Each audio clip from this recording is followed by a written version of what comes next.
I remember a Tuesday evening not too long ago, sitting in the blue-tinted shadows of my living room, staring at a confirmation email for a high-end luxury watch I didn't need and certainly couldn't afford. Just moments earlier, as I scrolled through the glossy images, clicking that complete purchase button felt like an act of pure, undeniable intuition.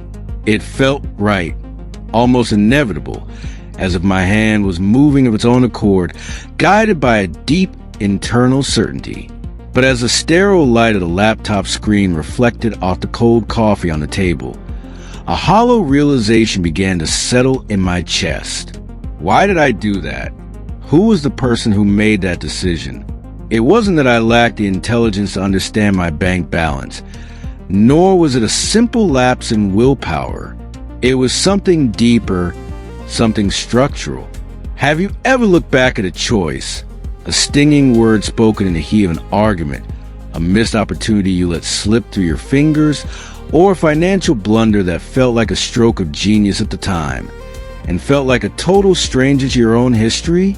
Have you ever wondered why, despite our species' vast capacity for complex logic and technological marvel, we so often find ourselves trapped in the same cycles of irrationality? We like to believe we are the masters of our own minds, the conscious, rational captains of our souls. But what if that belief is the greatest illusion of all? What if the mistakes we regret aren't personal failures or character flaws, but fundamental, built-in feature of the very biology that allows us to survive? Tonight, we are going to look under the hood of the human mind to uncover the hidden architecture that dictates every waking second of your life. We are about to explore a truth revealed by Daniel Kahneman that suggests your mistakes aren't just accidents. They are engineered into the design of your brain. For decades, our culture, our legal systems, and our economic models have been built upon a comforting, yet deeply flawed, story about who we are. We have championed the idea of the rational actor, a theoretical being Kahneman calls an econ. An econ is a creature of perfect consistency, a silent judge in a quiet courtroom who weighs every piece of evidence, calculates every probability, and arrives at a cool mathematical verdict. We reward the person who can provide a logical justification for their actions after the fact, and we punish ourselves with intense shame when our behavior fails to meet this impossible standard. But this myth of the rational self is a dangerous misunderstanding of how the human engine actually functions. In reality, we do not live in a sterile courtroom. We live in a world that is fast, loud, and unforgivingly demanding. Our society places a massive premium on the ability to calculate and plan, the traits of the idealized econ, yet we spend a vast majority of our lives operating on an entirely different frequency. This creates a profound cognitive itch, a constant, underlying tension between the person we imagine ourselves to be and the impulses we actually follow. We struggle with bad decision-making not because we are broken, but because we are carrying around evolutionary machinery designed for a world of immediate physical survival, not a world of long-term financial planning or complex social nuances.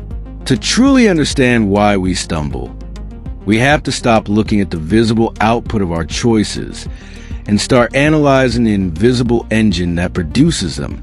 We must realize that our minds are not a single unified voice, but a complex, often fraught interaction between two very different characters who rarely speak the same language.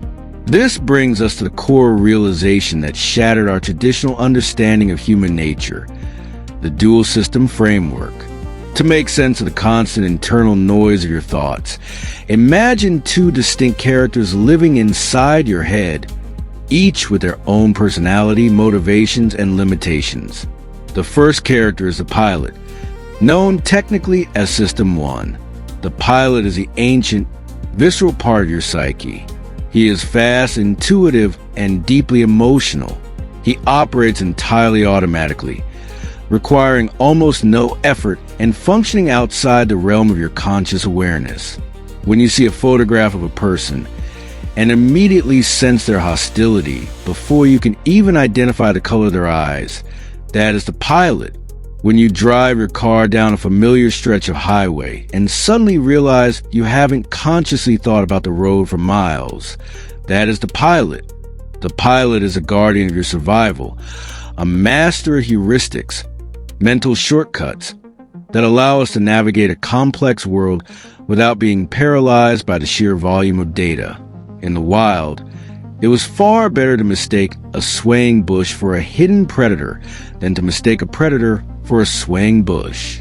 Consequently, the pilot is designed to jump the gun. He is a silent author of your first impressions, your gut feelings, and your immediate likes and dislikes. He is the one who saw that buy now button and flooded your system with the warmth of a dopaminergic reward before your conscious mind could even process the price tag. He is always on, constantly monitoring the environment for patterns, and he cannot be turned off. The second character is the lazy controller, or System 2. This character represents our capacity for slow, logical, and effortful thought. He is the one who takes over when the pilot is out of his depth. Imagine you are asked to multiply 19 by 37 in your head. Immediately, you feel a physical shift. Your pupils dilate, a phenomenon Kahneman identifies as a primary indicator of mental effort. Your heart rate increases slightly, and your attention narrows until the room around you begins to fade. The lazy controller is the only one capable of agency, choice, and sustained concentration. He is the person we think we are, the I in our internal monologue. However, there is a fundamental catch to this character's personality. The controller is remarkably lazy because the brain is an energy-hungry organ, consuming a disproportionate amount of our body's glucose. It seeks to conserve resources at every opportunity. This is a state Kahneman calls cognitive ease. If the pilot can provide a quick, easy answer that sounds good enough, the controller will almost always sign off on it without checking the math. The controller believes he is the hero of the story, the one making all the big calls. But most of the time, he is merely a supporting character who spends his energy finding clever reasons to justify the pilot's impulsive first drafts. To see the pilot and the controller in conflict, consider the classic bat and ball problem. A bat and a ball together cost $1.10. The bat costs $1 more than the ball. How much does the ball cost? For most people, the number 10 cents immediately leaps into the mind. That is the pilot, shouting an intuitive, attractive, but ultimately incorrect answer. To find a real answer, 5 cents. The controller has to wake up, push through the seductive ease of the first answer, and actually perform the algebraic check. But because the 10 cents answer feels so right, the controller often stays asleep. We see the same failure in the Steve the Librarian example. If I describe Steve as a meek, tidy soul with a need for order and a passion for detail, and then ask if he is more likely to be a librarian or a farmer, the pilot immediately screams librarian. He relies on a representative heuristic, matching Steve to a stereotype. The controller, meanwhile, usually fails to intervene with the hard, statistical reality. There are 20 times more farmers than librarians in the population. The pilot ignores the base rate statistics because the story is more compelling, and the controller is too tired to argue. The tragedy of the human condition is that the pilot is the primary author of our lives, and he often finishes a final draft of decision before the controller even picks up the pen. The pilot is the source of our deepest biases. The anchoring effect that makes us overvalue the first number we hear, or the availability heuristic that makes us fear a plane crash more than a car accident simply because the former is more available in our memory. He does all of this while maintaining a state of cognitive ease, making us feel perfectly reasonable and rational even as we are being led astray by the architecture of our own biology. The most unsettling part of this realization is that even when we understand the machinery, we are still subject to its illusions. This is a turning point in our understanding of self. Knowledge does not equal immunity. Consider the Muller-Lyer illusion, a famous visual trick where two horizontal lines of identical length are capped with fins pointing either inward or outward. One line looks significantly longer than the other. You can take a ruler and measure them. You can prove to yourself with mathematical certainty that they are the same. Your controller now knows the truth. Yet, the moment you put the ruler down, your pilot still sees one line as longer. This is a fundamental cognitive illusion. It demonstrates that the biases discovered by behavioral psychology are not merely errors in judgment. They are structural. They are built into the way the pilot processes the world. We cannot simply turn off our tendency to overvalue the present over future, or our habit of seeing patterns in random noise. We are not econs who can be programmed with new data. We are humans whose hardware has fixed limitations. However, there's a profound, radical peace that comes from this awareness. When we stop viewing our impulsive mistakes as moral failures and start viewing them as the predictable outputs of our biological architecture, we can break the cycle of shame. We can begin to recognize a cognitive illusion as it is happening, noticing that a flash of anger or a sudden urge to buy something might just be the pilot taking a dangerous shortcut. We can learn to live in a world where our brain is constantly trying to take the path of least resistance, not by fighting the machine, but by understanding its manual. So, how do we actually live with this? How do we design a life that accounts for our human nature rather than one that constantly and fruitlessly fights against it?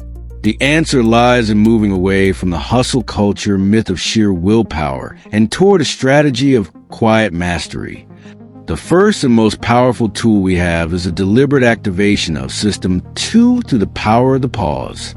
Because the pilot is fast and the controller is slow, the simplest way to improve a decision is to introduce a mandatory delay. We must synthesize a cooling off period into our most critical workflows. By forcing a 24-hour wait before responding to a provocative email or committing to a major purchase, you're not just exercising self-control. You're architecting a scenario where the metabolic cost of System 2 activation is finally paid. You're creating the necessary time for the lazy controller to rub his eyes, wake up, and actually evaluate the pilot's impulses. Furthermore, we must analyze the role of friction in our daily environments. If you know you struggle with a specific impulsive habit, the solution is rarely to try harder. Instead, you must evaluate the choice architecture of your life. If you want to stop the pilot from mindlessly snacking, the most effective move is to move the food to a high, inaccessible shelf in a different room. That small amount of physical friction, the simple act of having to get a step ladder, is often enough to make the lazy controller realize that the effort required to get the reward isn't worth the energy expenditure. We must learn to nudge ourselves by making the right choice the easiest choice. We must also be acutely aware of cognitive strain. When we are tired, hungry, or mentally overwhelmed, the controller becomes even lazier than usual, leaving the pilot in total, unchecked command. This is why we make our worst decisions at the end of a long day or in the midst of a crisis. By scheduling our most complex, logic-heavy tasks for periods of peak mental energy and automating the minor, repetitive ones, we conserve the controller's limited resources for the moments when they truly matter. This isn't about becoming a cold, calculating machine. It's about being a slightly more honest version of yourself. It's about recognizing that you are a complex biological system that requires specific environmental conditions to function at its best. As we reach the end of this exploration, let's return to that moment of misalignment, the regret after the purchase, the lingering sting of the argument you wish you could take back. through the lens of our two characters, that moment looks very different. It wasn't a failure of your character. It was simply your pilot acting according to 1 billion years of survival programming, and your controller being too depleted to intervene. There's a certain calm that follows this realization. You are not a broken econ. You are a beautifully complex human managing two intricate systems that are doing their best to keep you moving forward in a world they weren't entirely built for. Being human is a messy, vibrant process of balancing the fast and the slow, the intuitive and the logical. The goal of understanding this architecture isn't to reach a state of perfection where you never make a mistake again. That is an impossibility of the design. The goal is to build a slightly more honest, more compassionate relationship with your own mind. The most important thing you can ever do is to take a step back and think about your thinking. When you understand the architecture of your mistakes, you gain the power to not just live through your life, but to truly participate in it. You are the pilot, yes, the one who feels the rush of the world. But you are also the controller, the one who can learn slowly and with effort to fly better,